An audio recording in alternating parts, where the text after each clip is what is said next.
چوئی کو ذرا سا گرم کر کے پہلے چوئنگم اتار دیں، پھر متاثرہ حصے پر اسپرٹ لگائیں اور صابن سے رگڑ کر دھو لیں۔ چاندی کے زیور کالے ہونے سے بچائیں۔ چاندی کے زیورات اکثر کالے ہو جاتے ہیں۔ انہیں کالے ہونے سے محفوظ رکھنے کے لیے جیولری باکس میں 4 سے 5 عدد چوک ڈال دیں۔ جیولری کالی نہیں ہوگی۔ استری کا زنگ صاف کرنے کا طریقہ۔ اگر بجلی کی استری کو زنگ لگ گیا ہے تو میٹھے سوڈے سے زنگ صاف کر لیجئے، زنگ صاف ہو جائے گا۔ اگر دیگچی اندر سے کالی ہو گئی ہو تو اس میں پانی بھر کر 3 چمچہ ٹاٹری اس میں ملا کر آدھے گھنٹے تک صاف پانی کو ابلنے دیں، دیگچی صاف ہو جائے گی۔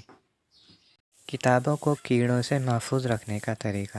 تھوڑی سی پھٹکری اور تھوڑی سی سفید مرچ لے کر ان کا سفوف بنا لیں اور کتابوں پر چھڑک دیں، اس طرح کتابیں کیڑوں سے محفوظ رہیں گی۔ بینگن کاٹ کر کچھ دیر کے لیے رکھ دیں تو ان کی رنگت سیاہ پڑ جاتی ہے۔ اگر انہیں کاٹنے کے بعد نمک ملے پانی میں بھگو دیا جائے تو رنگت تبدیل نہیں ہوگی۔ مٹر۔